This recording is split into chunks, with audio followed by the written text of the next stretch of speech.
So welcome everyone to the next Alumni Career Webinar on transforming your internal narrative from burnt out to bliss with Kelly Meerbott from the class of 1998. I'm Maura Sweeney, Director of Alumni Career Development at Holy Cross, and I'm delighted to welcome you to today's webinar offered exclusively for the Holy Cross community. We'll be together for an hour today, and instead of delivering a formal presentation followed by a Q&A, we're going to do something a little bit different. And we're going to open things up for questions from you right from the beginning. In a few minutes, I'll let Kelly talk a little bit more about this decision.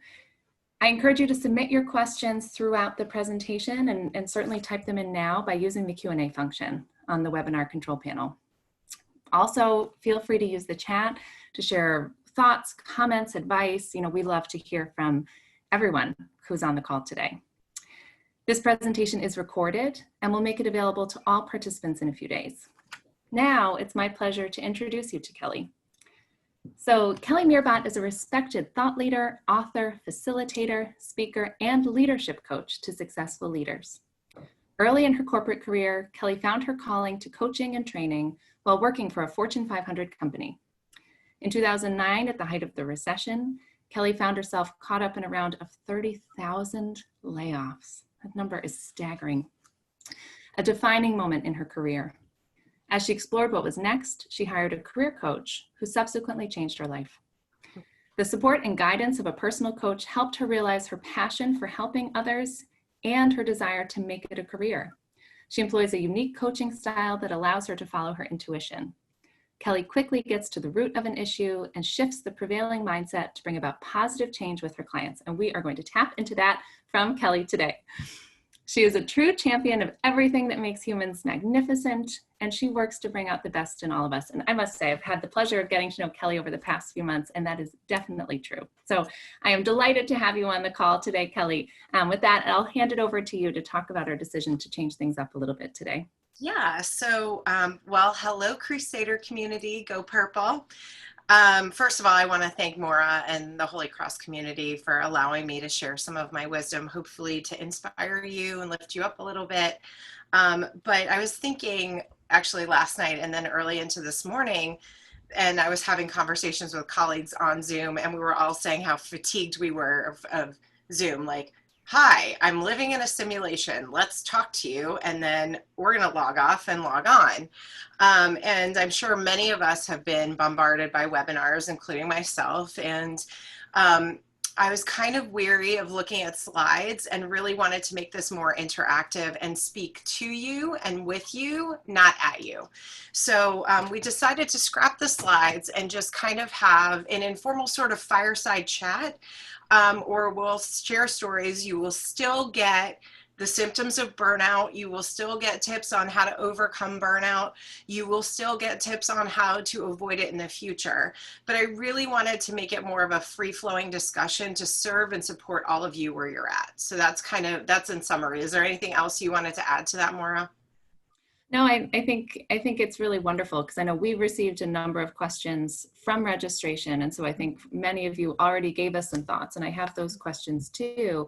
But we know that we know that things change. And even day to day, I was saying to Kelly that for my reality with this work from home scenario, burnout feels very real today. So I'm glad that this is a topic that we're going to cover. Yes. So why don't we start by gauging the audience? So Maura, you and I designed a poll, and I want you to know that Maura and I worked closely on this together. So do you think you've experienced burnout? Just click yes, no, or I don't know.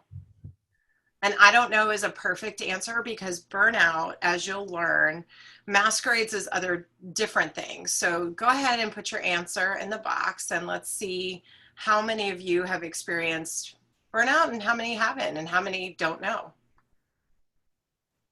Great, and I'll show those results right now. Whoa, 97%. Okay, cool. Then this is the right audience for this presentation.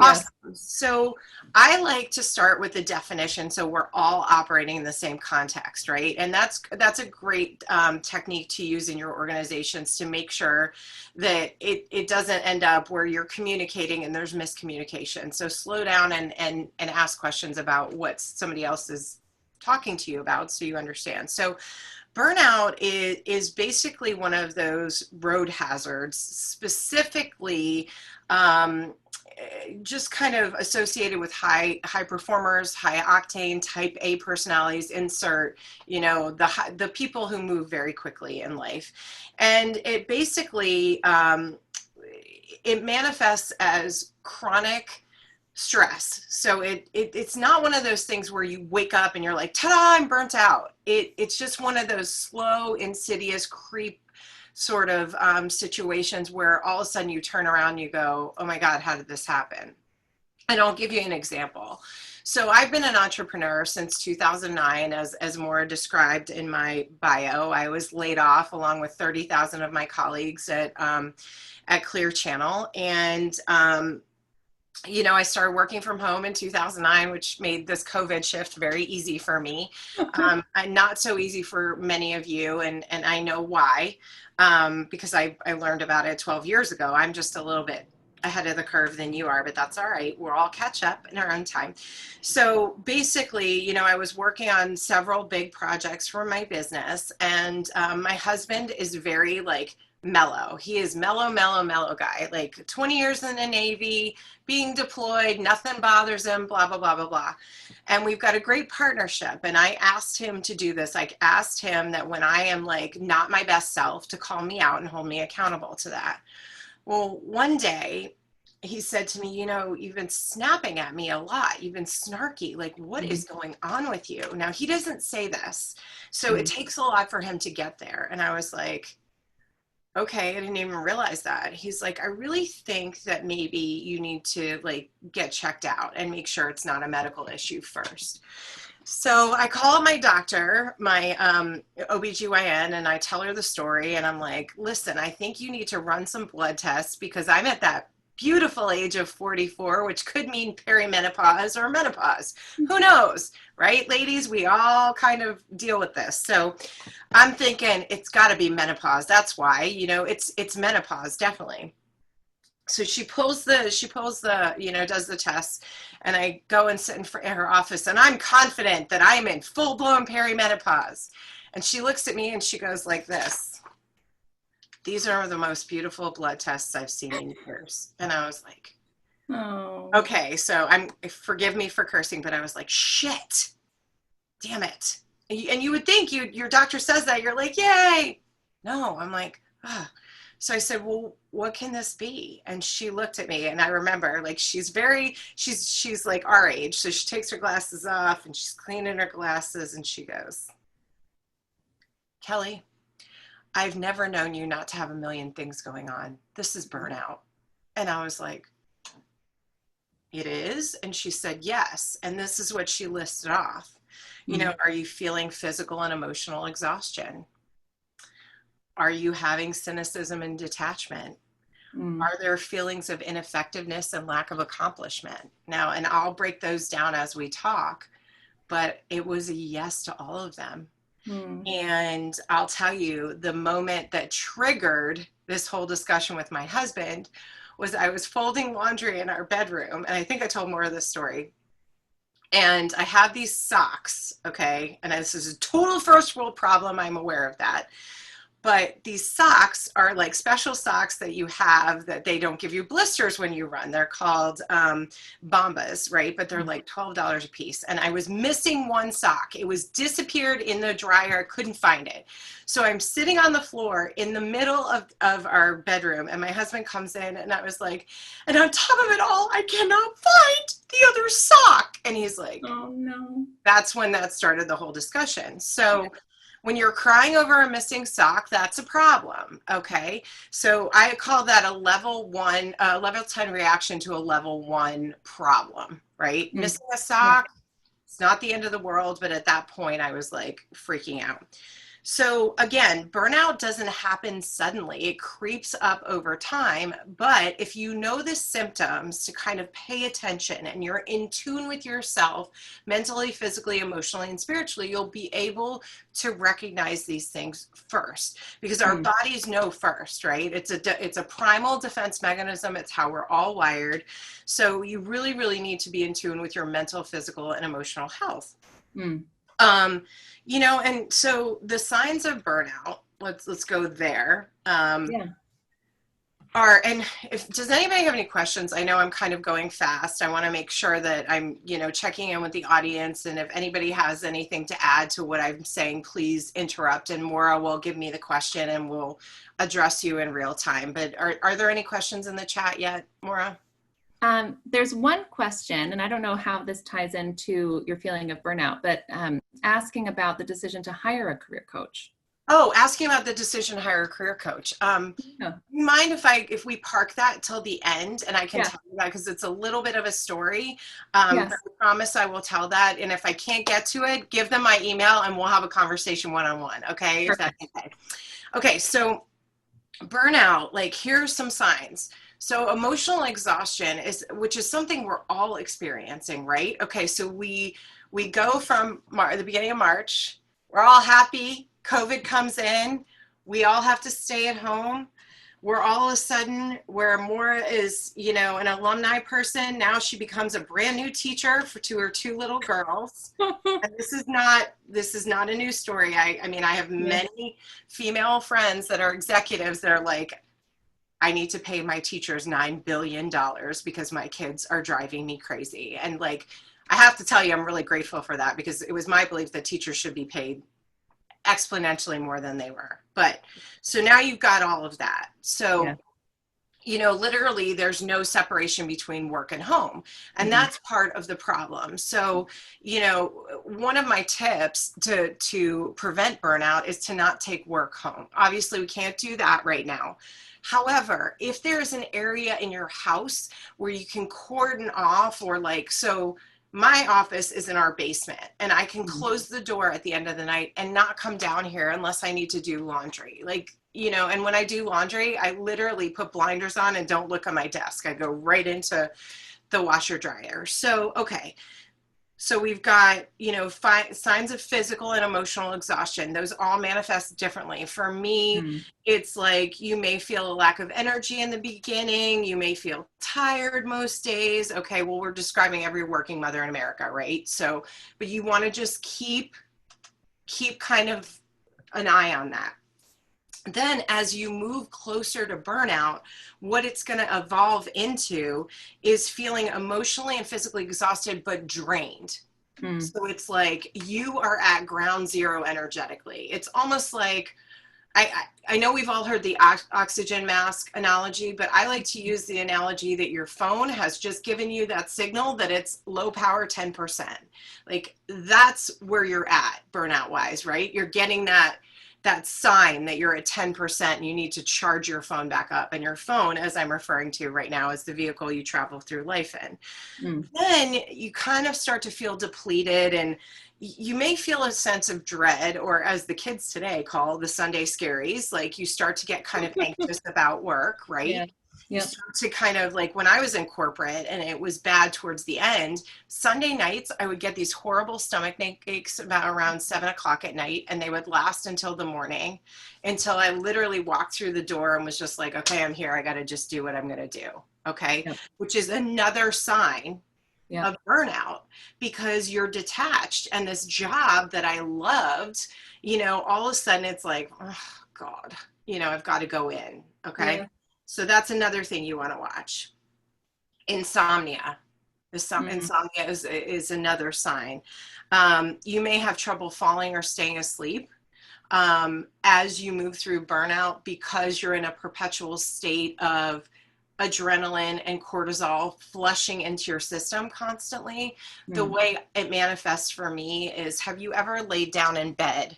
It almost felt like an electrical charge in your body, where you're so tired, you're so far beyond tired, but you lay down and you're just I can't fall asleep, and mine's going like this.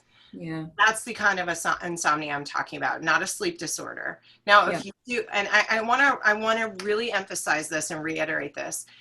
If at any point these symptoms get to where you can't manage them, you need to call your medical professional immediately. Yeah.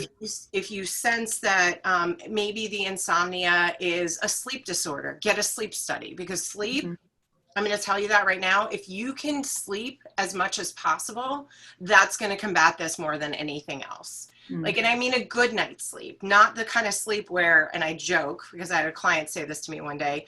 She said, you know, I can't fall asleep without a bottle of wine, a bath, and a Xanax. If you're at that point, that's burnout. Like, you want to call your medical professional. As you move closer to burnout, more the insomnia will evolve into like a persistent nightly ordeal.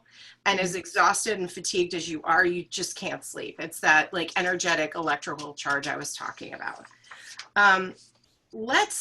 Before I go into more of the physical and emotional symptoms, let's ask the audience a question. So how does burnout for all of you manifest emotionally, spiritually, physically, and mentally? And I'll tell you how it manifests for me. Besides crying over a missing sock, it manifests like all I want to do is get in bed and pull the covers over my head and sleep there for 3 days. Level 10 reaction to a level 1 request. Snapping at people, procrastinating. Spiritually, I'm just pretty much giving the middle finger to God. Like, really, like, I'm just like, why are you putting me in this situation again? Blaming everything, victim mode, that kind of thing. So for you in the audience, and you, Maura, how does it manifest for you? How does it show up? Because if we recognize it and bring it into our awareness, when it shows up again, you can go, up, red flag. Okay, this is a warning sign. It's an alarm clock waking me up to the fact that I'm heading down the path of burnout. Yes. Well, and I had said to Kelly too, you know, when you identify even just this COVID period, the slow kind of chipping away from March 17th through, I think it was like May 25th. Yeah. It's nonstop. I have 2 young kids at home with no daycare. And so it was that constant stress, and that constant, for me, it was also the constant feeling of never being enough, that, oh, I have to prove myself in this new scenario and make sure I don't let a single ball drop, despite the fact that I'm learning how to work remotely with 2 young children and my husband also at home trying to do his job. And so that level 10 reaction to a level 1 request, some days if I get asked for one more snack, I lose it. And then I think, oh my gosh, I lost it because someone asked me for a snack. And yet it was just one question too many for that day. And thankfully I had a week off at the end of May and it made the biggest difference. But it's true, it creeps up on you. Yeah, and it's almost like it comes out of nowhere and you don't realize, you know. And fortunately, I have a partner in my life, my husband, who's like, listen, this is not you. You need to get, like, something's off. You need to check it out. So, you know, that's another thing I would encourage you to have if you have that kind of open relationship with your spouse or a good friend that can give you that kind of gentle but tough feedback. Ask them to hold you accountable to that. So what kind of answers do we have in the chat for how does it manifest for you? Well, so far, we don't have, the comment we have is no questions, but you are describing me.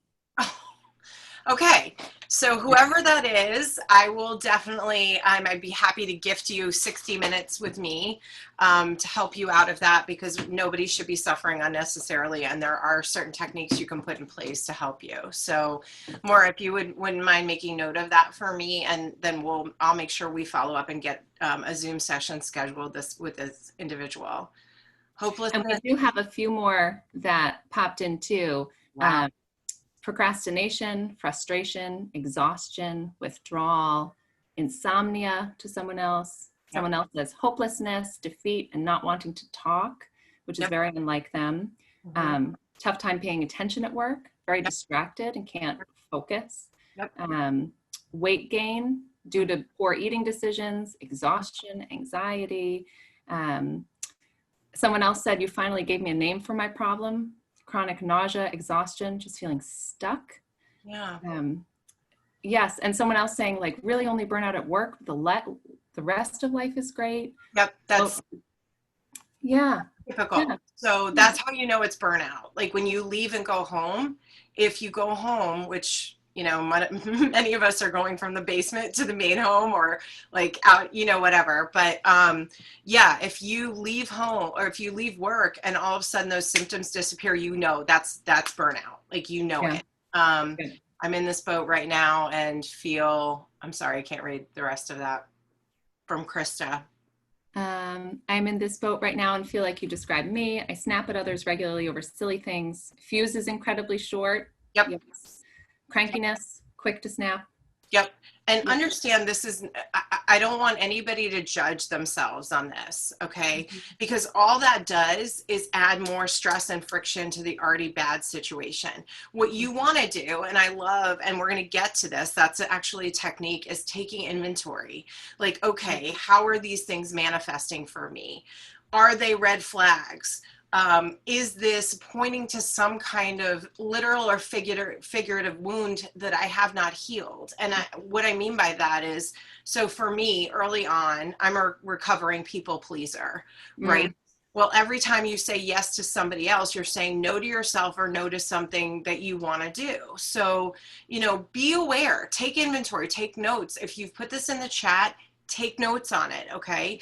And try to pay attention to when it shows up. Because again, this is a gentle process. We want to bring it up into our awareness, okay? So when it presents itself again, if all of a sudden you're crying over a sock, you know that's a problem, okay? Okay, great. I mean, I love all the participation from the audience, and literally anyone who wants to talk to me one-on-one, especially from the Holy Cross community, I will give you an hour of my time, my gift to you, and we'll work through this, okay? Thank you. The other signs are like forgetfulness. Somebody said a stupid mistake, you know, that's part of it, because think about it, all right? So your brain, if it's not rested, right, it's gonna kind of misfire. Right? You're not going to be able to follow one linear thought. Like Maura was saying, if somebody will ask me for one more snack, like there was a period of time when I was working, like I come down and I work, right? And my husband, who is an essential worker, he works at Whole Foods, and he also launched a catering business in the middle of COVID. Wow. Yeah, we're risk takers in our house. We came walking down the stairs and I'm in the middle of writing something. And I don't know about you, but when I'm in the flow of writing and somebody interrupts me, it takes me about an hour to get back to that space. So I was like, yes, you know, I mean, normally I'm like, what's up, baby? How you doing? Oh, it's good to see you. I'm like, what? You know, now I know, like I'm overloaded. That's my telltale sign, right? Okay. So forgetfulness, lack of focus, mild forgetfulness are early signs. I'm smiling because, okay, so this is a little bit of an aside, but at this time when I was burnt out, I had just read the book Still Alice, which is the story about the Harvard professor that had Alzheimer's. And like every time I would forget something, 3 of my 4 grandparents who were in their late 90s died with dementia. So I'm like, I have early onset Alzheimer's. I have early onset. And my husband and my doctors were like, no, you're burnt out, like that. So don't go into that kind of spiral, but just pay attention. Like if you're usually on the ball, on top of it, remembering everything, and you start to kind of mildly forget, that's part of it. As the problems, if you ignore them, evolve and get worse, you're going to get to the point where you can't get your work done, and like literally everything begins to pile up. It's that procrastination. Okay, so that's another sign. Physical signs, I'm going to list these out and I want you to all pay attention. Okay, any of these physical signs, if you have them, please contact your medical professional. Okay, because it's really important. It may include chest pains, heart palpitations, shortness of breath, gastrointestinal pains. Remember I was telling you 7 o'clock at night on Sunday nights, I would get that stomach stuff, dizzy, fainting, and headaches. Okay, this is why you need to get them medically assessed, because God forbid it's not burnout. You still want early intervention, and prevention is key. Okay. Yeah. increased illness. During that burnout period, I got my first sinus infection. And the doctor looks at me and he goes, I've been practicing medicine for 20 years, Kelly. This is the worst sinus infection I've ever seen. Are you stressed out? I was like, I don't know what you're talking about. I'm not stressed out. Meanwhile, I'm melting down over freaking stock. Like, Yeah. So, your body becomes more vulnerable. And we've been talking about immune systems for for months now. Right. Take care of yourself. So colds, flus, and those of you that have kids that are going to school, which many of them aren't, we all know schools, daycares are a petri dish for bacteria. So make sure you pay attention to that. And then somebody said weight gain. For me, it's weight gain too, but loss of appetite is also a sign. So, it's basically, you may not feel hungry. You may skip a few meals. I've heard my clients tell me, oh, I just forgot. I don't know about you, but I come from an Italian family. I've never forgotten to eat a meal unless I'm head down in a project that's like occupying space. So, okay. And then anxiety. This is another one. Remember I said burnout masquerades as other things. This is why it's so important for you to be in partnership with your medical providers, whoever they are, okay? So you may experience mild symptoms of tension, worry, and edginess, remember, okay? Then as you move closer and it evolves more and you ignore your burnout, your anxiety can become so serious that it interferes with your ability to work productively, focus, and may cause problems in your personal life. Okay, so if you're already an anxious person and you're not dealing with this and you're ignoring it, it's only going to get worse. It's only going to get worse. And here's what I will tell you. 70%, 70, of the global population is burnt out. That was a stat before COVID. I don't know what it is now, but I'm assuming it's probably higher. Yes. Wouldn't you think? Yeah, I would think so. Yes. Yeah. So many people who I've joked that I desperately miss my commute. When did I ever think I would say that? But it was time that I was by myself, and I don't get that time anymore. I know. I have a friend who has a toddler. This is not funny, but it is funny. Like when her husband comes home from work, she goes into the bathroom, closes the door, and watches YouTube for like a couple of hours just to have her time alone, because it's important. It's important to reset. It really is. Yeah. Okay. So let's ask another question. Sure. If you were to take an inventory of the landscape of your life right now, and when I say landscape, that means mental, emotional, physical, spiritual, and everything else that feeds into you holistically that makes you you as a human being. Okay, so let's look at our life. Let's take an inventory. How can you create some relief for yourself right now at this moment in time? For example, think about when you last experienced joy, when you were happiest and most creative in your life, when you were blissed out. Like for me, what blissed out looks like is high on endorphins after a great hard workout, and you're just kind of smiling and chatty and having fun and just kind of dancing through life. That's what a blissed out. Or another way bliss can manifest is if you've been to a great yoga class and all of a sudden you were Zen Buddha on the mountain and nothing is bothering you. Those are kind of blissful things. The other thing, another key for, when you were happy or most creative, it's those moments in time when you're loving what you do so much so you turn around and 6 hours is gone and you didn't notice it. Yes. Yeah. So, yeah. And I was just thinking, knowing that it's a Holy Cross webinar too, just the times when I get to connect back with my Holy Cross roommates and Holy Cross friends and just belly laugh. Oh my God. Something about a good belly laugh that takes all of the stress out of my shoulders. Yes, it does. It was, I kind of wish I had, I don't know if maybe I can text it to you and you can put it up on the screen, but our golden retriever is pregnant and she's with the vet right now. And the vet sent us a picture of her in the pasture. And there's a Cavalier King Charles Spaniel that literally looks like Grumpy Cat in dog form. Like, exactly. And then my husband started doing silly voices the other night of like what this dog would sound like if it was a human. And I was just on the floor laughing. Yeah. And actually that's a technique that I use to break up burnout, right? Yeah. So if you have, there's certain movies that I can watch that I will fall out. There are certain things that my husband can say to me, certain like inside jokes, I'll fall out. I have a friend in Florida who, I have this plant that she gave me that we've named Sarah. Don't ask me why we named it Sarah, but every time I show her on FaceTime, she does this English voice like, hello, Sarah. And I don't know why. It's stupid. It just makes me laugh. So if you have those things like Maura and I are talking about, infuse them into your life. Give yourself like a 5-minute laugh break. You know, we all have these phones. If you don't know what to Google, put, and you're a cat lover, do cats on glass tables. That is really funny, you know? Or if there's a comedy routine that makes you, your like, do that. We need more humor in our lives. We need to laugh more. So laughter is a great way to combat burnout. So, okay.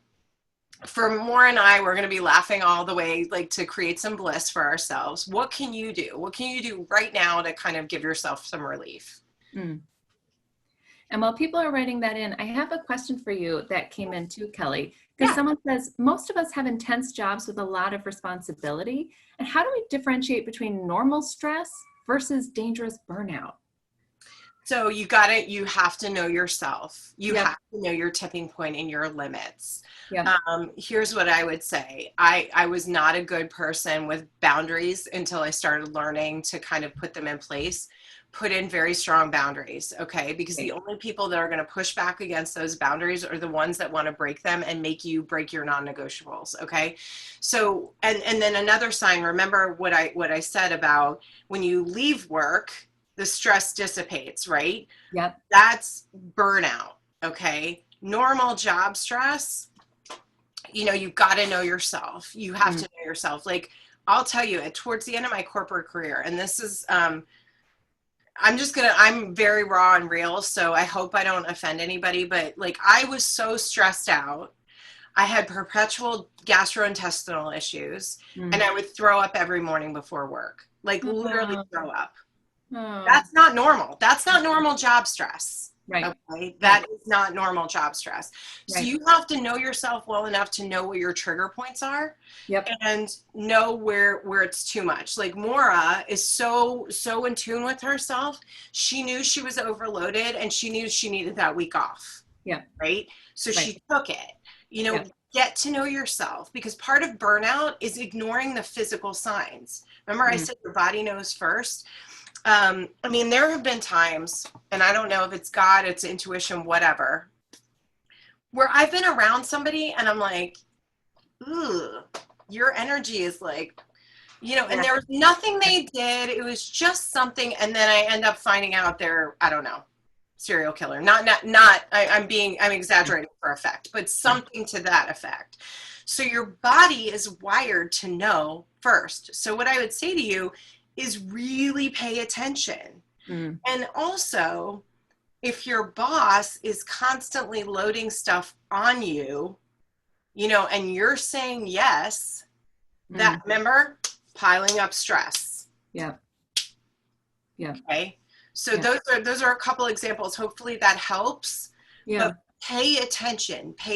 Like, I was throwing up every day for 1.5 years. Not a problem. That's a problem. You don't want to do that. Right.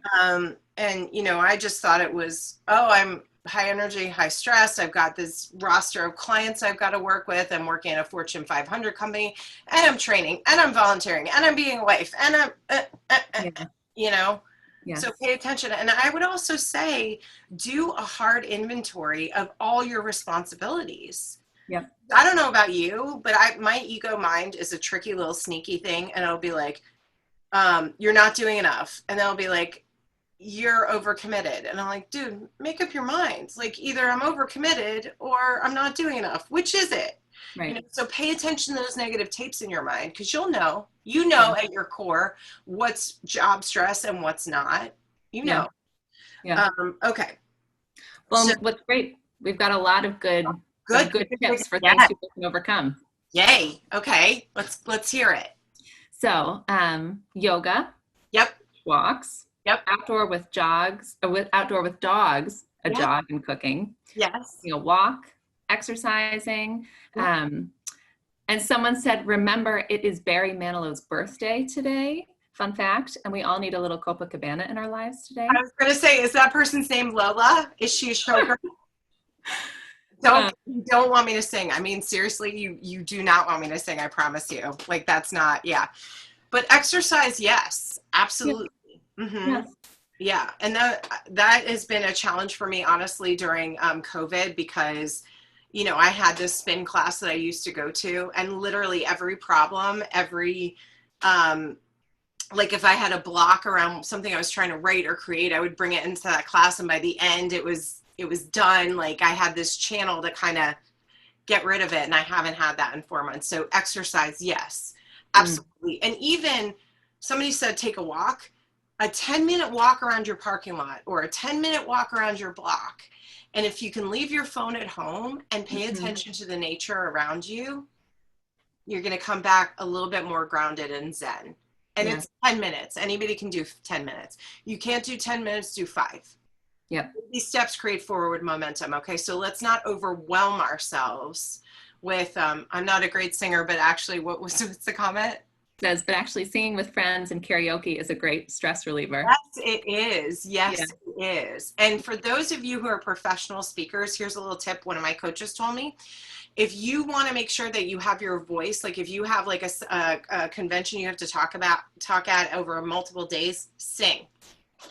Because it expands your lungs and helps with your throat. So do that. And also another little tip, eating a green apple before you speak actually moistens your mouth and like does all this science stuff that I'm not really sure about, but I know it's a good thing. Oh, fantastic. So anybody else? I have lots of strategies to reduce. I didn't see the rest of that. Someone said, I have lots of strategies to reduce stress, burnout feelings, but they're hoping for some help on how can they change their job or change jobs? They think, it sounds like they need to get out of this scenario. Yeah. So is it just a toxic work environment? Is that that's kind of the sense I'm getting. Yeah. How do you change jobs? Okay. So first I would write out like what kind of ideal job that you want. Pie in the sky. Like, you know, I mean, my ideal job, like, and this is so silly, but I always want to be the person that like names the nail polish or names the makeup. Like I always wanted to do that. So, okay, how would I do that? I would write down all the pros and cons, and then I would look at that. And then I would go out and start matching those keywords to opportunities out there. Then I would go on LinkedIn and find out who their hiring manager is and send a nice little connection request, connect with them, create an emotional connection and a relationship, nurture that relationship. And when they have an opening, sometimes they don't advertise it, they'll go to you. That's the way, that's the quickest, simplest, and most efficient way to do it. But the other thing, if you are really brave, is to go to your boss and say, listen, I have all these priorities here. Okay. And just so you're all aware, priority, the word priority comes from the Old English meaning the first. Corporate America incorrectly created a word called priorities. There's no such thing. It's the first thing. Okay. So go in and say to your boss, listen, I've got this list of things that you need me to do by Friday. I can only get 1 or 2 done. Say it in the way that this is the language I would use. So use whatever you would say. And say, listen, there's no possible way I can get this entire list done, but I could get 1 or 2. What is the most pressing? You know, and if you have a support staff, remember the 3 Ds. Do it, delegate it, delete it. Okay. So either do it right away, delegate it to somebody else, or decide it's not important and delete it. Yeah. It's really that simple. And honestly, like, I know this, you're probably all going, it can't be that simple. It really is. It's the stories, beliefs, conditionings, etc., that we haven't questioned that cause us stress. So, you know, make sure that you're communicating. If you can't communicate with your boss, Mm-hmm. email me and I'll figure out how to get you out of there. Like Maura and I will use our networks to get you out of there. Cause I'll tell you what I've learned about, from coronavirus. Life is too short to be miserable, people. And we don't have to be. Okay. Right. So my heart goes out to you. I'm very empathetic, but ask for what you need. And if you can't, email Maura and I, and we'll figure it out. We'll tag team and we'll help you. Okay. Yeah. All right. And thank you for all that feedback. And, are we able to share the chat notes with everybody so that they can have them as techniques? I can consolidate it into another document. Awesome. Not to give you another job. I'm sorry. Oh, no, that's okay. Well, because I know some people have posted just to panelists and some people posted to everyone. So I want to respect the confidentiality 100%. Of comments too. Of course. Okay. So, all right. The other things that come up as symptoms of burnout, and I'm just going to kind of run through these because we've sort of, we've dug into a lot of them, but depression, anger, signs of cynicism and detachment. So that means at first loss of enjoyment, maybe very mild, my just kind of, I don't really like this project, whatever. I wish I didn't have to go to work. But without intervention, that loss of enjoyment can extend to all areas of your life. So when I was in corporate, I was, working from 7 a.m. to, there were times I was at the stations till 10 o'clock and then would have to go to a nightclub that was a client of mine. It was just nonstop. Right. And I would come home and literally just face down on the couch and not want to do anything else. That's burnout. When you have no enjoyment. I remember when Christmas came and I was like, man, oh, yeah. Great, Christmas, great. That means more work, more decorate. Mm-hmm. I love Christmas. That's another sure sign that, when you lose enjoyment in the things that you love that light you up inside, really you want to think about burnout as if somebody came and turned the light down on you. Yeah. You're this sparkly being, right? And somebody turns you down and you look gray. That's pretty much it. Okay, pessimism, isolation, we start to isolate, detachment. Then there's that signs of ineffectiveness and lack of accomplishment, so feeling of apathy and hopelessness, lack of productivity and poor performance. See how they all kind of are building blocks of each other, right? Lack of productivity and poor performance. What do those feed into? Procrastination. And the more you procrastinate, what happens? It all piles up. Now you're under this load of work that you can't get out from under, and you're just apathetic because you just don't care because you're exhausted and Okay, so overcoming burnout, we've already started to do it. You take inventory, right? You look at your life, you give it a hard look, okay? And next to each item on your inventory list, write down at least one way to modify the situation. So let's use the woman we were just talking about trying to get her out of work. Maybe shifting the situation is by asking that coworker who somehow shirks all their responsibilities onto you to engage them more. Mm-hmm. You know what I mean? Maybe it's having a conversation with your boss. If that boss can't hear you and you feel comfortable, go over their head, go to the next boss. You know what I mean? Follow the chain of command. If nobody's hearing you, email Maura and I, and we'll shift that thing right out of there. Okay. Mm-hmm. Just say no. Say no. Fall in love with the word no. Okay. Again, recovering people pleaser, recovering perfectionist. In fact, I think I'm the president of both of those clubs. Here's something that helped me. I heard this Gandhi quote. Gandhi's a hero of mine. One of my mottos is be the change you want to see in the world. Okay. So when I heard this quote from him, I was like, oh my God, this is the filter I'm going to put my nose through. He said, a no uttered from deepest conviction is better and greater than a yes merely uttered to please or worse to avoid trouble. Okay. So when I'm feeling that resistance, oh my God, I can't say no to this. I can't say no to this. The next question I ask, first of all, I put that quote through my mind. Mm-hmm. Next question I ask myself is, am I trying to please this person or am I trying to avoid trouble? Mm-hmm. And if the answer is yes to either one of them, then I take a closer look and say, why? Yeah. Why do I want to please this person? Yeah. Are they my husband? Are they a strategic partner like Maura? Are they, and if I say no to them, if no is enough to push somebody away or get you fired, do you really want to work there anyway? No, you don't. So find yourself a filter, find yourself some guidelines of things you'll say no to, because remember, anytime you say yes to something else, you're saying no to something for yourself. Yeah. Okay. Delegate as many things as possible. If you don't have a team, again, talk to your boss. Talk to your boss, talk to your boss. Part of their job as a leader is to manage priorities. And if they're not doing that, find somebody in your organization that can help you with it.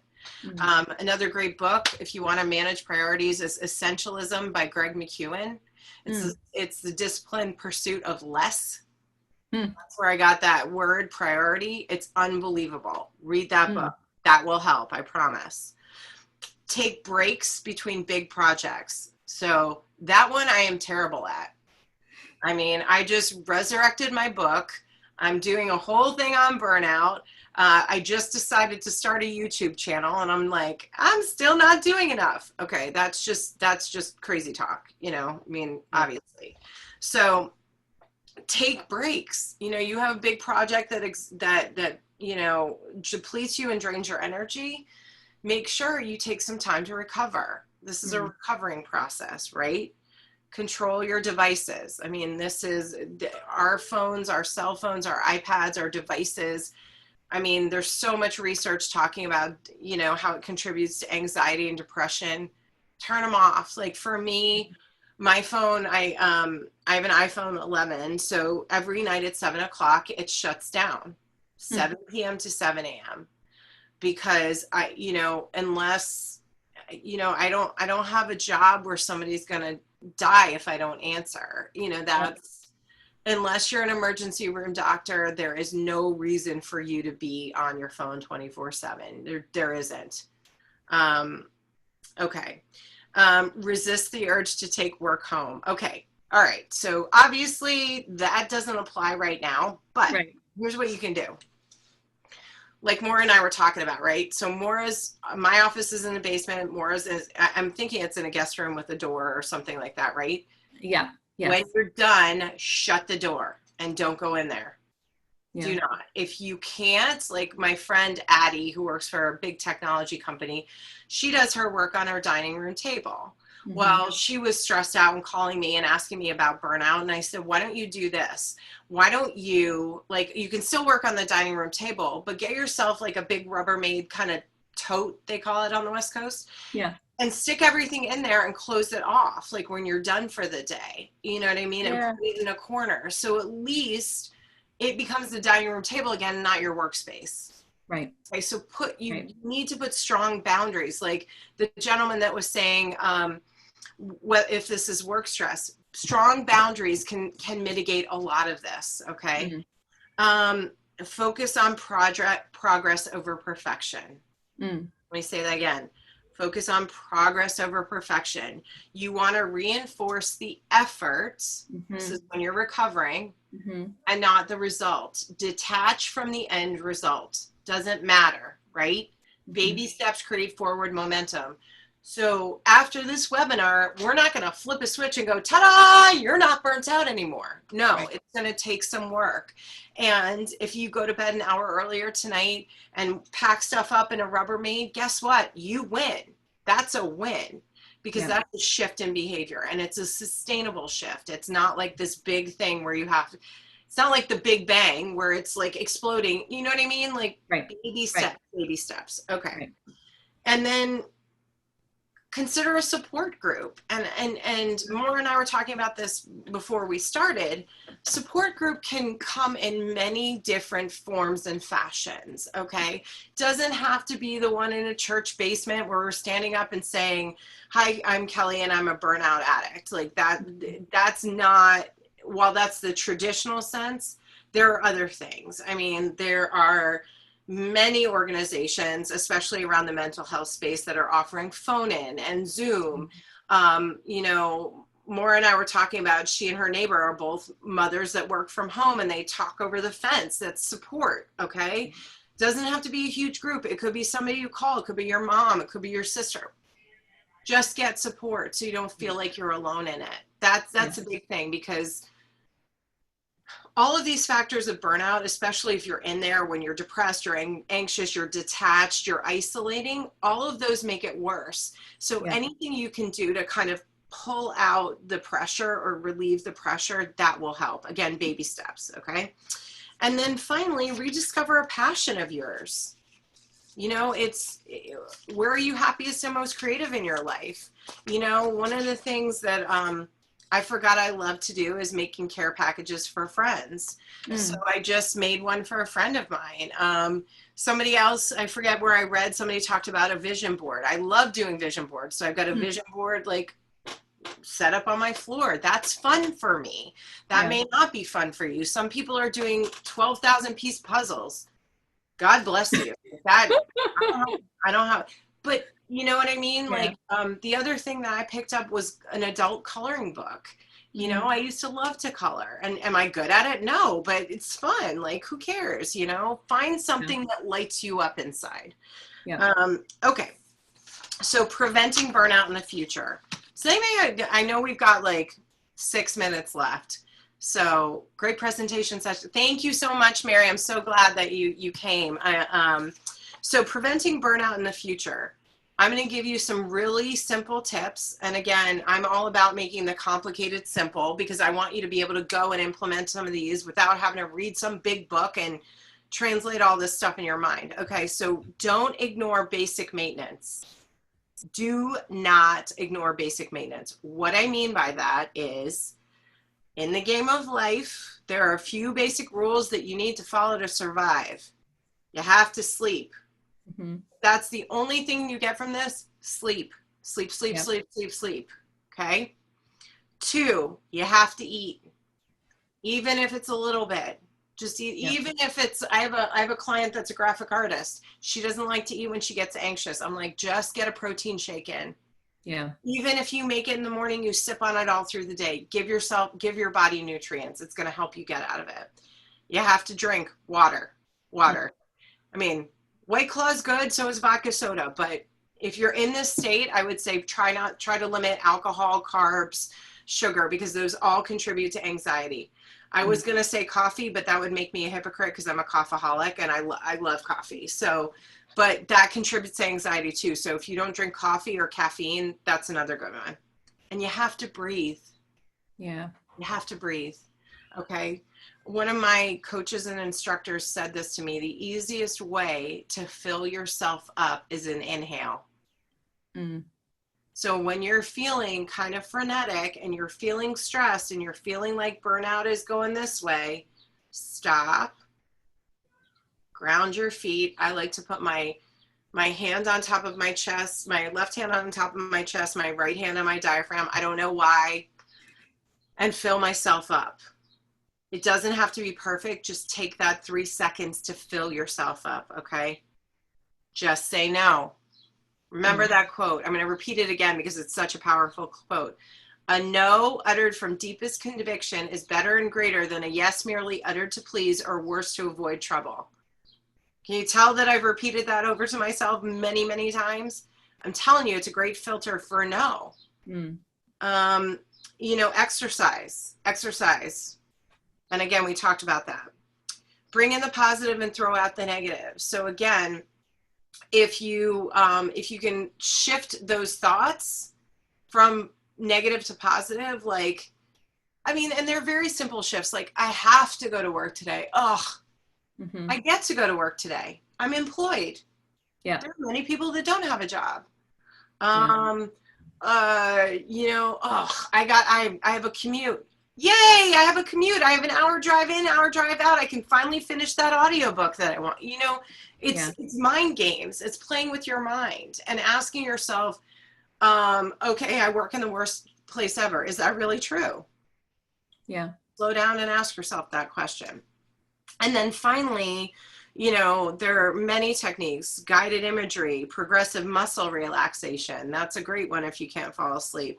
Deep breathing, reframing negative thoughts with positive, meditation, yoga, warm baths. That's another one I love to do. Make your shower like a spa experience.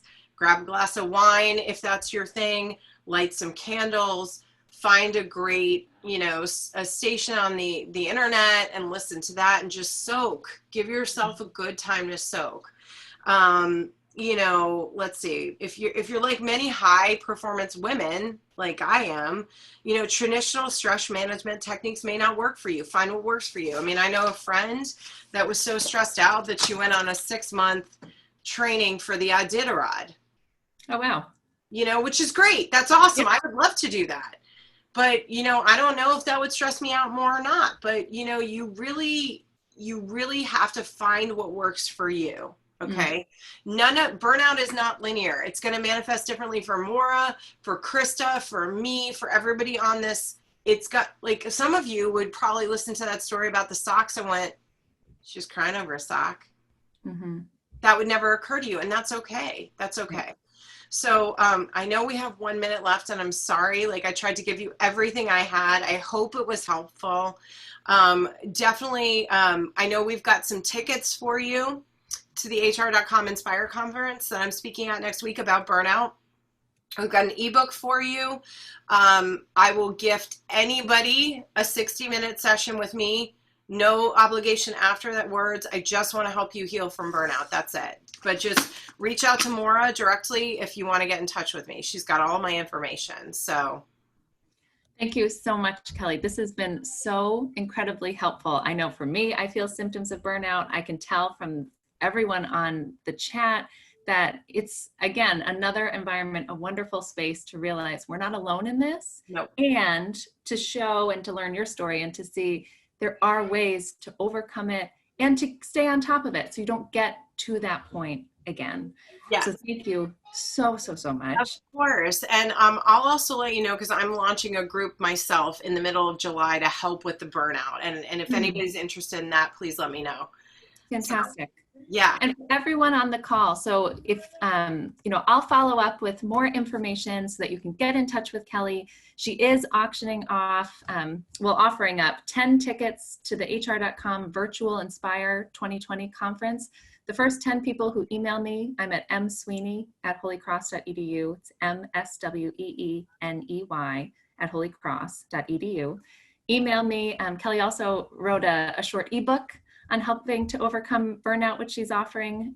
So send me an email, please, be in touch.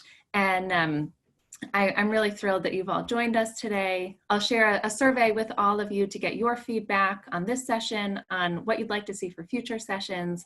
And please keep an eye out for the recording that will come in a few days too. I hope you have a wonderful afternoon. I hope everyone can take a deep breath and take some of these great tips that Kelly has given us and that we've, unearthed in ourselves and really start to combat this right away. Yes. Thank you, Kelly. Thank you, Maura. See y'all later. Bye, everyone.